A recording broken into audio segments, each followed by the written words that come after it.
നമസ്കാരം. Diabetic care ഇന്ത്യയുടെ വേറൊരു പതിപ്പിലേക്ക്, ഒരു പുതുമയുള്ള പതിപ്പിലേക്ക് നിങ്ങളേവരെയും സാദരം സ്വാഗതം ചെയ്യുന്നു. ഡയറ്റീഷ്യനുമായിട്ടുള്ള സംഭാഷണം, ഇതിനൊരു അഭിമുഖം എന്ന് വിശേഷിപ്പിക്കാൻ ഞാൻ തയ്യാറല്ല. ഇതൊരു സംഭാഷണമാണ്. എന്തിനെക്കുറിച്ചുള്ള സംഭാഷണം? നിങ്ങളുടെ ചോദ്യങ്ങൾ, നിങ്ങളുടെ സംശയങ്ങൾ, നിങ്ങളുടെ നിർദ്ദേശങ്ങൾ, നിങ്ങളുടെ പ്രതികരണങ്ങൾ എല്ലാം ഉൾക്കൊണ്ട് ഒരു സംഭാഷണമായിട്ടാണ് നമ്മളിതിനെ കാണുന്നത്. അപ്പോൾ ഇതിൻ്റെ ആദ്യത്തെ ഭാഗം നിങ്ങളെല്ലാവരും കണ്ടു കാണും എന്ന് വിശ്വസിക്കുന്നു. രണ്ടാം ഭാഗത്തിൻ്റെ തുടക്കത്തിൽ നമ്മുടെ ഡയറ്റീഷ്യൻ മാഡമായ ശ്രീമതി സിന്ധുവിൻ്റെ അവരെ ഏറ്റവും അടുത്തറിയുന്ന ഒരു വിഷയത്തെക്കുറിച്ചാണ്. അവരതിലാണ് PhD ചെയ്യുന്നതെന്ന് ഞാൻ ഇതിനു മുമ്പ് പറഞ്ഞു. ജസ്റ്റേഷണൽ ഡയബറ്റിസ് എന്നുള്ള വിഷയം. അപ്പോൾ മാഡം, അടുത്ത എപ്പിസോഡിലേക്ക് സാദരം സ്വാഗതം ചെയ്യുന്നു.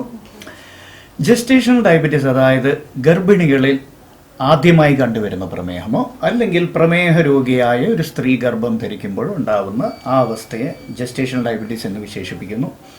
കാലാകാലങ്ങളായിട്ട് തന്നെ ജസ്റ്റേഷണൽ ഡയബറ്റീസിൽ, അതായത് ഗർഭിണികളിൽ പൊതുവെ റാഗി എന്ന് പറയുന്ന ഒരു ഭക്ഷണ പദാർത്ഥം, പുല്ല് എന്നൊക്കെയാണ് അത് അറിയപ്പെടുന്നത്. ഈ ഭക്ഷണ പദാർത്ഥം വളരെ ഗുണകരമാണ്, വളരെ പ്രയോജനപ്രദമാണെന്നൊക്കെ പറയപ്പെടുമായിരുന്നു. അതിനാൽ കാലാകാലങ്ങളായിട്ട് തന്നെ ഗർഭിണികൾക്ക് ഇത് കൂടുതൽ കൊടുക്കുമായിരുന്നു. അതിന് അയേണിൻ്റെ ഉറവിടമായിട്ടൊക്കെ ഞാൻ കേട്ടിട്ടുണ്ട്. ഇതിനെ വളരെ അഗാധമായ പാണ്ഡിത്യമുള്ള ഒരു വ്യക്തിയാണ് മാഡം. ഇതിനെക്കുറിച്ച് വളരെ കൂടുതൽ പഠനങ്ങൾ നടത്തിക്കൊണ്ടിരിക്കുന്നു. അപ്പോൾ മാഡത്തിൻ്റെ എന്താണ് ഇതിനെക്കുറിച്ചുള്ള അഭിപ്രായം? തീർച്ചയായിട്ടും ഗർഭാവസ്ഥയിൽ നമ്മൾ ഏറ്റവും കൂടുതൽ ന്യൂട്രിയൻസ് ശരീരത്തിൽ എത്തിക്കുക എന്നുള്ള ഒരു പ്രോസസ്സാണ് എല്ലാവരും ശ്രദ്ധിക്കുന്നത്. അപ്പോൾ ഗർഭിണികൾ പ്രത്യേകിച്ചും ആഹാരത്തിൽ പോഷകമൂല്യം ഏറ്റവും കൂടുതൽ എത്തുന്ന രീതിയിൽ തന്നെ ആഹാരം കഴിക്കണമെന്നാണ്. എന്നാൽ ഈ ജസ്റ്റേഷണൽ ഡയബറ്റിസ് എന്ന് പറയുന്ന ഒരു പ്രോബ്ലം ഉണ്ടാകുമ്പം എല്ലാത്തിനും ഒരു വ്യത്യാസം വരികയാണ്. എങ്കിൽ കൂടെയും ഇപ്പോൾ ഡോക്ടർ പറഞ്ഞ പോലെ തന്നെ റാഗി എന്ന് പറയുന്ന ഒരു it is A unique food എന്ന് തന്നെ പറയാം. എന്തെന്ന് വെച്ചാൽ നമ്മളുടെ സീരിയൽസ് ഒക്കെ വെച്ച് നോക്കുമ്പോൾ കാൽഷ്യം ലോഡ് വളരെ നന്നായിട്ട് ഉള്ള ഒരു മില്ലറ്റ് വർഗത്തിൽപ്പെടുന്ന ഒരു ധാന്യമാണ്. അപ്പോൾ ഈ ജസ്റ്റേഷണൽ ഡയബറ്റിസ് ഉള്ളവർക്ക് തീർച്ചയായിട്ടും ഈ ഷുഗർ അൺകൺട്രോൾഡ് ആയി നിൽക്കുന്ന ഒരു അവസ്ഥയാണല്ലോ. പ്രത്യേകിച്ച് ഇവർക്ക് കൂടുതലായിട്ടും കാണപ്പെടുന്ന പീക്സ് ഇൻ ഷുഗർ എന്ന് പറയുന്ന ബ്രേക്ക്ഫാസ്റ്റ് ആ ടൈമിലാണ്.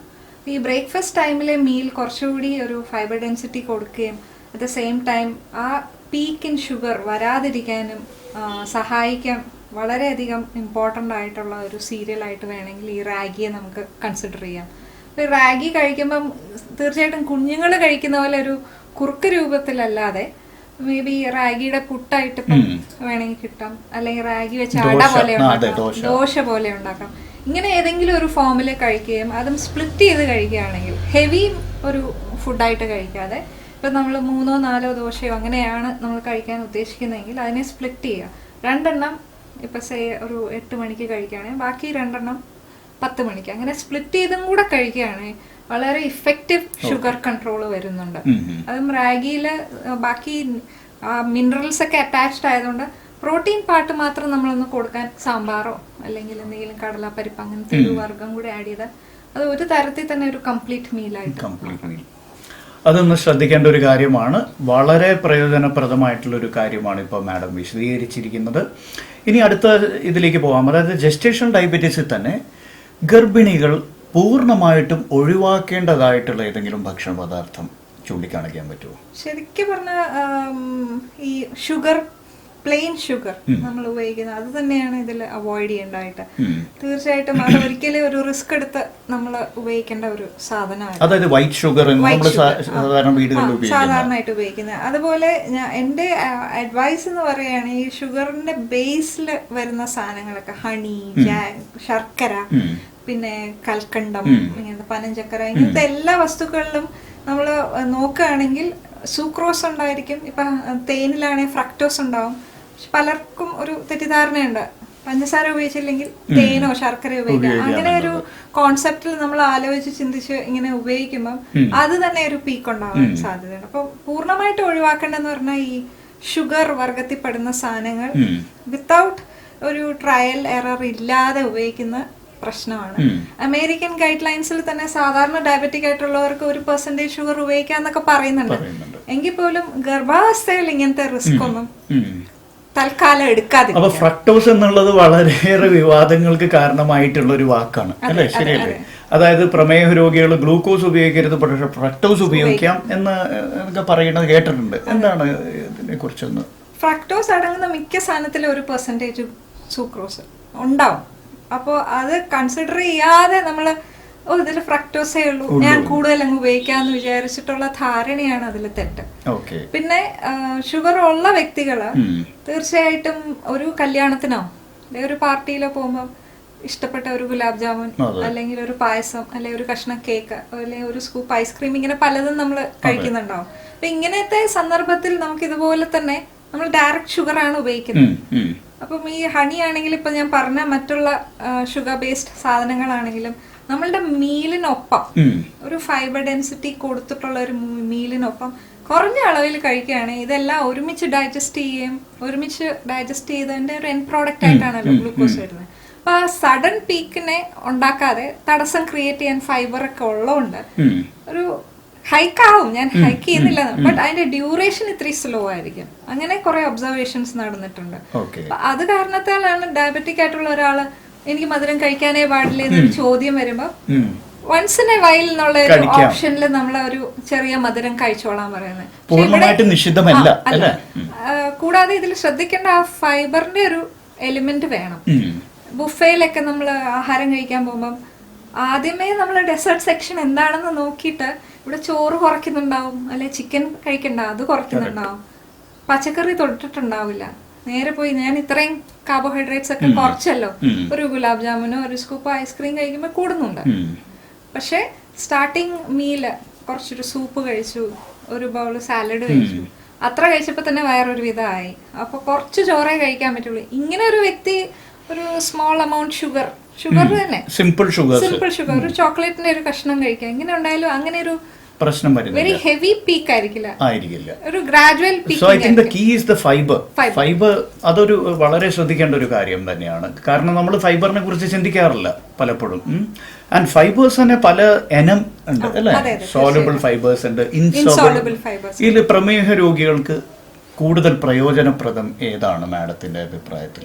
ഇപ്പൊ കറന്റ് ആയിട്ട് നടക്കുന്ന റിസർച്ച് ഒക്കെ വെച്ചിട്ട് നോക്കുകയാണെങ്കിൽ ഇൻസോൾബിൾ ഫൈബറിന് ഇപ്പൊ ഒരു ഭയങ്കര അധികം ബെനിഫിഷ്യൽ ഇഫക്ട്സ് വരുന്നുണ്ട്. ഇൻസോൾബിൾ ഫൈബർ എന്ന് പറയുന്നത് ശരിക്കും പറഞ്ഞാൽ നമ്മളുടെ ആമാശയത്തിൽ ചെന്ന് കഴിഞ്ഞാൽ ഒരു ജെൽ ഫോർമേഷൻ ഉണ്ടാവുന്നതാണ്. ആ ജെല്ല് ശരിക്കും പറഞ്ഞാൽ അമിതമായ കൊളസ്ട്രോൾ പിന്നെ ഷുഗർ റെഡ്യൂസ് ചെയ്യാനും വളരെയധികം സഹായിക്കുന്നു, വളരെയധികം സ്ഥിരീകരിച്ചിട്ടുള്ള റിപ്പോർട്ട്സ് വരുന്നുണ്ട്. ഇൻസോളബിൾ ഫൈബേഴ്സ് കൂടുതലായിട്ട് നമ്മൾ ഈ പെക്റ്റിൻസ് എന്ന് പറയും, അതായത് ചില തരത്തിലുള്ള ഫ്രൂട്ട്സ്, അതായത് ആപ്പിൾ, പേരയ്ക്ക അങ്ങനത്തെ ഫ്രൂട്ട്സിൽ അവൈലബിൾ ആണ്. ഓട്സ് പോലത്തെ വസ്തുക്കളിലുണ്ട്. പക്ഷെ ഇതിലൊരു കാര്യമുണ്ട്, ഞാൻ വീണ്ടും എടുത്തു പറയുന്നു, നമ്മൾ ഈ ക്വിക്ക് കുക്കിംഗ് ഓട്സ് എന്നല്ല ഇവിടെ പ്രയോറിറ്റി പറയുന്നത്. റോൾഡ് അല്ലെങ്കിൽ സ്റ്റീൽ കട്ട് ഓട്സ് എന്ന് പറഞ്ഞു കിട്ടും, അതായത് ഫൈബർ ഡെൻസിറ്റി നഷ്ടപ്പെടാത്ത രീതിയിൽ. പിന്നെ ചില കിട്ടുന്നുണ്ടോ നമ്മുടെ നാട്ടില്? ചില വളരെ വിരളമായിട്ടാണ് കിട്ടുന്നത്. പിന്നെ അതുപോലെ ഈ സൈലിയം ഹസ്ക, പിന്നെ ഈ സാധാരണ ഈ വയറ് സംബന്ധിച്ച് അതായത് ശോധന ശരിക്ക് പോവാത്തവർക്ക് പ്രിസ്ക്രൈബ് ചെയ്യുന്ന ചില ലാക്സേറ്റീവ് ഹസ്ക. അപ്പൊ ഇതിലൊക്കെ ഈ ആ കോൺസെപ്റ്റ് ഇതാണ്, ഇൻസോളബിൾ അല്ല സോളബിൾ ഫൈബർ വെച്ചിട്ടുള്ള ഒരു റിഡക്ഷൻ ആണ് ഉദ്ദേശിക്കുന്നത്. അപ്പം റെക്കമെൻഡേഷൻ പറയുകയാണെങ്കിൽ ഫൈബർ നമ്മൾ ഏകദേശം ഒരു 40 ഗ്രാം ഫൈബർ കിട്ടുന്ന രീതി കഴിക്കുകയാണെങ്കിൽ 50-50 ആക്കി 50% എങ്കിലും സോളബിളും. ഇൻസോളബിൾ ഫൈബർ എന്ന് പറയുന്നത് നമുക്ക് ഈ സെല്ലുലോസ് പാർട്ട് വരുന്നു, അതായത് പച്ചക്കറികൾ, പഴവർഗ്ഗങ്ങൾ, സാലഡ്സ് ആയിട്ട് കഴിക്കുമ്പോഴും ഒക്കെ കിട്ടുന്ന ഫൈബർ. അത് ശരീരത്തിന് ഡൈജഷൻ ഉണ്ടാവുന്നില്ല, അത് നേരിട്ട് നമ്മുടെ ആമാശയത്തിൽ ചെന്നിട്ട് വേറെ റഫേജ് ആയിട്ടുള്ള ഒരു ആക്ഷൻ മാത്രമേ ഉള്ളൂ, സറ്റൈറ്റി വാല്യൂ കൂട്ടാനും ഒക്കെയുള്ള ഒരു ഫംഗ്ഷനേ ഉള്ളൂ. അപ്പോൾ 50-50 ആയിട്ട് കഴിക്കുകയാണെങ്കിൽ വളരെയധികം പ്രമേഹത്തിന് അത് പ്രയോജനമായിരിക്കും. Fantastic point.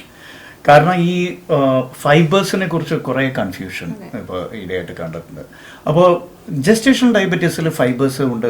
ഇപ്പോൾ റാഗി നമ്മൾ തുടക്കം കുറിച്ചത് റാഗിയിലാണ്. റാഗിയിൽ it's suppose to be a very fibre dense അല്ലേ? അപ്പോൾ ആ ഫൈബറിൻ്റെ ഒരു ഗുണം കൂടി ജസ്റ്റേഷണൽ ഡയബറ്റീസിൽ സ്ത്രീകൾ കിട്ടും റാഗി കഴിക്കുന്നതിലൂടെ. അങ്ങനെയാണ് നമ്മൾ തുടങ്ങിയത്. ഇനി അടുത്ത വിഷയത്തിലേക്ക് പോയാൽ, അതായത് തേൻ തന്നെ പല ഇനമുണ്ട്. വൻതേൻ, ചെറുതേൻ. ഇപ്പോൾ ഇന്നാൾ 3-4 പ്രേക്ഷകർ ചോദിക്കുകയുണ്ടായി, ചെറുതേൻ കഴിക്കുന്നത് പ്രമേഹ രോഗികൾക്ക് നല്ലതാണോ, ഔഷധ ഗുണങ്ങളുണ്ടോ? എനിക്കൊന്ന് മാഡം അത് ഓൾറെഡി അതിൻ്റെ പറഞ്ഞു. എങ്കിലും ഒന്നും കൂടെ പറയാം. അതായത് ഈ കാട്ടുതേൻ, ഇപ്പൊ ചെറുതേൻ, ഈ കാട്ടിൽ നിന്ന് ഡയറക്ട്ലി കിട്ടുന്ന തേനിന് ശരിക്കും പറഞ്ഞാൽ വളരെയധികം ന്യൂട്രിയന്റ് ആസ്പെക്ട്സ് കൂടുതലാണ്. ചില എൻസൈംസ് അതിൽ എൻഹാൻസ്ഡ് ആണ്. പക്ഷെ എങ്കിൽ തന്നെയും തേൻ അങ്ങ് കണ്ണടച്ച് ഉപയോഗിക്കാൻ പാടില്ല. ഇതെല്ലാം ഒരു ലിമിറ്റഡ് വോളിയത്തിൽ ഉപയോഗിക്കുകയാണെങ്കിൽ ശരിക്കും പറഞ്ഞാൽ പ്രമേഹമുള്ള ഒരാളാണെങ്കിൽ തന്നെ നമുക്ക് കുറഞ്ഞ അളവിൽ ഉപയോഗിക്കാം. ഈ കുറഞ്ഞ അളവെന്നുള്ള കാര്യമാണ് ഇതിൽ ശ്രദ്ധിക്കേണ്ട കാര്യം. ഡോക്ടർ പറഞ്ഞതുപോലെ തന്നെ ഒരു അൺകൺട്രോൾഡ് ഷുഗർ നിൽക്കുന്ന ഒരാൾക്ക് ഒരിക്കലും തേൻ കഴിച്ചൊരു കൺട്രോൾ വരുത്താൻ നമ്മൾ പരിശ്രമിക്കാൻ പറ്റില്ല. അതുപോലെ തന്നെ തേൻ ഉപയോഗിക്കുമ്പോൾ നമുക്ക് അതിന്റെ പ്യൂരിറ്റി വളരെ ക്രൂഷ്യൽ ആയിട്ടുള്ള ഒരു കാര്യമാണ്. നമുക്ക് ഒരിക്കലും അസസ് ചെയ്യാൻ പറ്റില്ല. പിന്നെ അതിൽ ചില അഡൾട്രേഷൻ ഉണ്ടോ എന്ന് അറിയാൻ ഉപയോഗിക്കുന്ന ചില ടെസ്റ്റുകളൊക്കെ ഉണ്ട്. എങ്കിൽ പോലും പലപ്പോഴും നമുക്കത് കൃത്യമായിട്ട് പ്യുവർ ആണോ എന്ന് അറിയാൻ പറ്റില്ല. അപ്പോൾ പ്യൂരിറ്റി അസസ് ചെയ്യാതെ ആ തേനെടുത്ത് ഉപയോഗിക്കുകയാണെങ്കിലും പലതരത്തിലുള്ള പീക്കിംഗ് ഷുഗേഴ്സ് ഒക്കെ ഭയങ്കരമായിട്ട് ഫ്ലക്ച്വേഷൻ വരാൻ സാധ്യതയുണ്ട്. പിന്നെ വേറൊരു പ്രധാന വിഷയം ഡയബറ്റിക്സിൽ ഗ്യാസ് ഉണ്ടാവുന്നു എന്നുള്ളത് ചില ഭക്ഷണ പദാർത്ഥങ്ങളിൽ. അങ്ങനെ ശരിക്കും ചില ഭക്ഷണ പദാർത്ഥങ്ങളുണ്ടോ? അതായത് എല്ലാവരിലും ഗ്യാസ് ഉണ്ടാക്കുന്നത്, ഇപ്പോൾ പണ്ട് വിശ്വാസം ഉണ്ടായിരുന്നു കിഴങ്ങ് വർഗ്ഗങ്ങൾ എല്ലാവരിലും ഗ്യാസ് ഉണ്ടാക്കും, പയർ വർഗ്ഗങ്ങൾ എല്ലാവരിലും ഗ്യാസ് ഉണ്ടാക്കും. അത് സത്യമാണോ അതൊരു മിഥ്യയാണോ? എന്താ അഭിപ്രായം? എൻ്റെ അഭിപ്രായത്തിൽ പറയുകയാണെങ്കിൽ ഗ്യാസിൻ്റെ പ്രൊഡക്ഷൻ ഡയറക്റ്റ്ലി ഫുഡിനെ ബ്ലെയിം ചെയ്യരുതെന്നാണ്. അത് കൂടുതലായിട്ട് നമ്മൾ തന്നെ നമ്മുടെ ആമാശയത്തിനെ ശരിക്കും ഒന്ന് എക്സ്പ്ലോയിറ്റ് ചെയ്തിട്ടുണ്ടാവും. അതായത് ചെറുപ്പം മുതലേ നമ്മൾ കഴിച്ചിരിക്കുന്ന ഭക്ഷണ രീതികളൊന്ന് അസസ് ചെയ്യുക. പലപ്പോഴും ചിലർ ബ്രേക്ക്ഫാസ്റ്റ് കഴിക്കാതെ നടന്നിട്ടുള്ള സ്കൂൾ ഡേയ്സ് ഉണ്ടാവും, അല്ലെങ്കിൽ കോളേജ് ഡേയ്സ് ഉണ്ടാവും, അല്ലെങ്കിൽ പ്രൊഫഷണൽ ഡിഗ്രീസ് പഠിച്ചുകൊണ്ടിരിക്കുന്ന സമയത്ത് ലഞ്ച് ഒരു സമയം, ഡിന്നർ ഒരു സമയം, ബ്രേക്ക്ഫാസ്റ്റ് ഒരു സമയം, ഇങ്ങനെയൊക്കെ നമ്മൾ ഭയങ്കരമായിട്ട് ആഹാര രീതികൾ ഫ്ലക്ച്വേഷൻസ് വരുത്തുകയും അതിൻ്റെ ഒപ്പം സ്ട്രെസ്സും നമ്മുടെ ആമാശയത്തിലെ എല്ലാ ഫങ്ഷൻസും അങ്ങ് മാറും. അപ്പൊ അവിടെയാണ് ഈ തുടക്കം വരുന്നത്, ഈ ഗ്യാസ്, ആസിഡിറ്റി, അൾസർ ഫോർമേഷൻ ഇങ്ങനെയുണ്ടാവും. പിന്നെ ഇങ്ങനെ ഒരു അവസ്ഥ ചെറിയ തോതിലെങ്കിലും തുടങ്ങിയിരിക്കുന്ന ഒരു വ്യക്തിയിൽ ചില ഇപ്പോൾ ഡോക്ടർ പറഞ്ഞ പദാർത്ഥങ്ങൾ, അതായത് കിഴങ്ങ് വർഗ്ഗങ്ങൾ, അല്ലെങ്കിൽ പരിപ്പ് വർഗ്ഗങ്ങൾ, പയർ വർഗ്ഗങ്ങൾ കഴിക്കുമ്പോൾ അതിന്റെ ഡൈജഷൻ പ്രോസസ്സ് കുറച്ചുകൂടി ശ്രമകരമാണ് ശരീരത്തിൽ. അപ്പൊ അത് ഡൈജസ്റ്റ് ചെയ്ത് വരുമ്പോൾ നാച്ചുറലി ഒരു ഗ്യാസ് പ്രൊഡക്ഷൻ ചെറുതായിട്ടുണ്ടാവും. അപ്പൊ ഈ പ്രോബ്ലം ഉള്ളവർക്ക് അത് കൂടുതലായിട്ട് അനുഭവപ്പെടും. അതുപോലെ തന്നെ ഈ വെജിറ്റബിൾസ് മാത്രമല്ല, ചില സ്പൈസസ്, എരിവ് കൂടിയാൽ, പുളി കൂടിയാൽ ഗ്യാസ് ഫോർമേഷൻ, ചില തരത്തിലുള്ള പച്ചക്കറികൾ, ചിലർക്ക് ക്യുക്കുംബർ, വെള്ളരിക്ക, പച്ചയ്ക്ക് വെള്ളരിക്ക അരിഞ്ഞു കഴിച്ചാൽ എനിക്ക് ഗ്യാസ് പ്രൊഡക്ഷൻ എന്ന് പറയുന്നവരുണ്ട്. അപ്പൊ ഇങ്ങനെ ശരിക്കും പറഞ്ഞാൽ വെജിറ്റബിളിനെ മാത്രം ഒരു ബ്ലെയിം ചെയ്യേണ്ട ആവശ്യമില്ല. ആ ഗ്യാസ് പ്രൊഡക്ഷനുള്ള കാരണം നമ്മളിൽ തന്നെ ഉണ്ടാവും. സ്ട്രെസ് ആകാം, അല്ലെങ്കിൽ ഇതുപോലത്തെ തെറ്റായ ഭക്ഷണ രീതി ആവാം, ഇങ്ങനെ ചില മരുന്നുകൾ ഉണ്ടാവാം.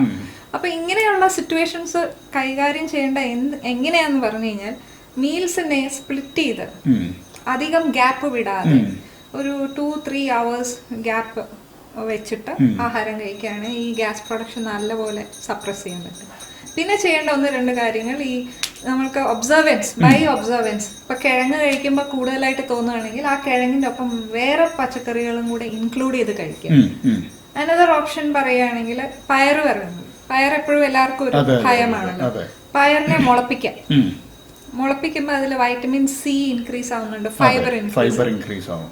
ആ ഒരു പ്രോസസ്സിൽ എൻസൈമാറ്റിക് റിയാക്ഷൻ കൂടുന്നുള്ളതുകൊണ്ട് ഡൈജസ്റ്റബിലിറ്റി ഫാസ്റ്റർ ആണ്. അപ്പൊ അങ്ങനെ ഒരു ഓപ്ഷനും വേണമെങ്കിൽ ഫോളോ ചെയ്യാം. അപ്പൊ പയർ കഴിക്കുമ്പോൾ ഗ്യാസ് ഉണ്ടാവുന്നവർ ഇതൊന്ന് ദയവായി ശ്രദ്ധിക്കുക. മുളപ്പിച്ച പയറുകൾ കഴിക്കുമ്പോൾ അല്ലെ ഗ്യാസിന്റെ സാധ്യത വളരെ നല്ലൊരു.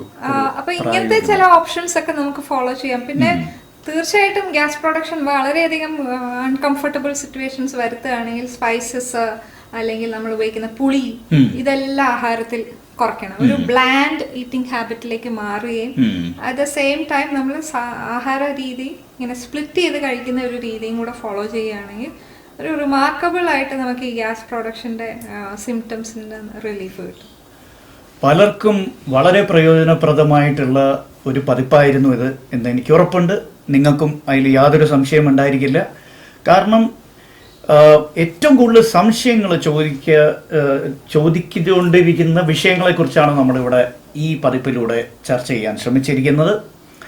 അടുത്ത പതിപ്പ് വരുന്നത് വരെ നമ്മളോടൊപ്പം കാത്തിരിക്കുക. ഇത് കണ്ടതിലും ആശ്രയിച്ചതിലും വളരെ നന്ദി. സിന്ധു മാഡത്തിന് വലിയൊരു നന്ദി. നിങ്ങൾ ഈ കണ്ട വീഡിയോ നിങ്ങൾക്ക് ഇഷ്ടപ്പെട്ടെങ്കിൽ ദയവായി നിങ്ങളുടെ ബന്ധുക്കൾക്കും നിങ്ങളുടെ സുഹൃത്തുക്കൾക്കും ഇത് കൈമാറുക. അവരുമായിട്ട് ഇത് ഷെയർ ചെയ്യുക. ഇതിന് സബ്സ്ക്രൈബ് ചെയ്യാൻ അവരെ പ്രേരിപ്പിക്കുക. കൂടെ ഇതിൻ്റെ കൂടെ കാണുന്ന ആ ബെൽ ഐക്കൺ ഒന്ന് ക്ലിക്ക് ചെയ്യാനും പറയുക. വളരെ നന്ദിയുണ്ട്. നമസ്കാരം.